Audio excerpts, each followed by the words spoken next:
안녕하십니까. 작업치료사 유리대디입니다. 모든 직업이 그렇겠지만 상대적으로 월급이 많고 복지가 좋으며 스트레스를 받지 않는 직장이 좋은 직장입니다. 작업치료사도 마찬가지입니다. 저는 15년째 작업치료사로 일하면서 참 많은 것들을 경험했고 많은 것들에 대한 이야기를 들었습니다. 특히 작업치료사가 일하는 병원에 대한 이야기가 작업치료사들 입에서 오르내리고 있습니다. 어떤 병원이 좋은 병원인지, 어떤 병원이 그렇지 않은 병원인지에 대한 내용입니다.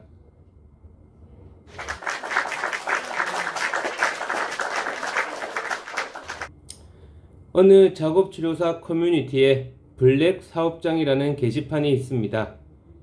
작업치료사에게 블랙리스트 병원이 있으니 그 내용을 참고하고 해당 병원에 취업을 하지 말라는 것입니다. 해당 병원이 작업치료사에게 블랙리스트 병원인 이유는 다양합니다.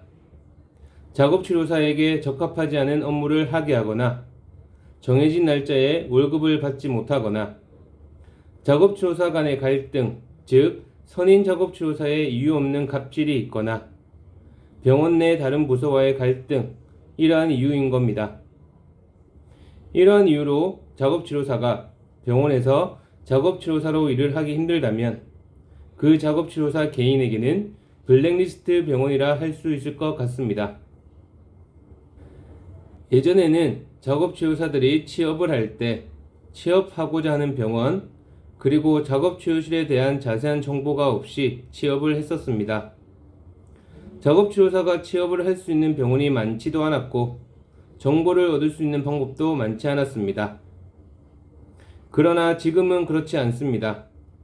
특정 병원 그리고 작업치료실에 대한 많은 정보들에 대해 알 수 있고 그 방법 또한 다양합니다. 취업을 하고자 하는 병원에 대한 정보를 최대한 많이 알고 취업을 하는 것이 중요합니다. 작업치료사는 취업을 할 때 흔히 블랙리스트라 할 수 있는 병원에 취업을 하면 안 됩니다. 그러나 취업하고자 하는 병원 그리고 작업치료실에 대한 정보가 없는 경우에는 어쩔 수 없습니다. 해당 병원에서 작업치료사가 작업치료사 업무 외에 어떤 업무를 하고 있는지, 월급은 제때 나오는지, 작업치료실 내 작업치료사 간의 관계는 어떠한지 등 다양한 정보에 대해 사전에 알기란 어렵습니다. 혹여나 특정 병원 그리고 해당 병원의 작업치료실에 대한 정보 없이 취업을 했다면 그리고 취업을 했는데 내가 생각했던 환경이 아니라면 사직서를 던지면 됩니다. 절이 싫으면 중이 떠나면 되는 것입니다. 그리고 새로운 절을 찾으면 되는 것입니다. 어느 작업치료사 커뮤니티에서 블랙리스트 병원을 공유하는 것처럼 특정 병원을 블랙리스트라고 공유하는 것이 과연 올바른 것일까? 한 번쯤은 생각해 봐야 할 문제입니다.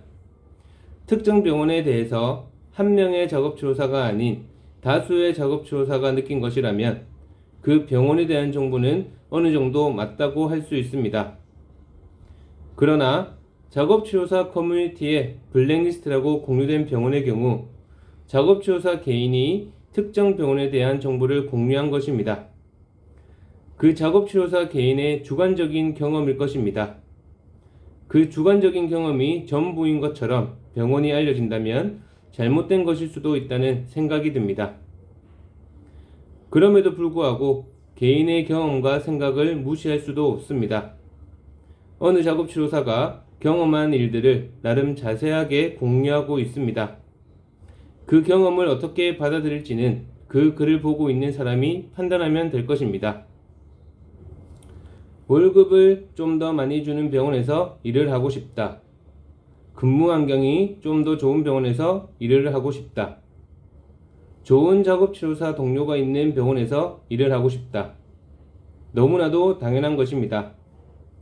모든 작업치료사가 마찬가지일 겁니다. 저 또한 역시 그러합니다.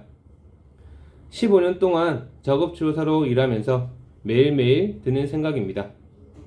모든 작업치료사들이 안정되고 복지가 좋은 병원에서 좀 더 많은 월급을 받으면서 좋은 작업치료사들과 행복하게 일했으면 좋겠습니다. 이상 시청해주셔서 감사합니다.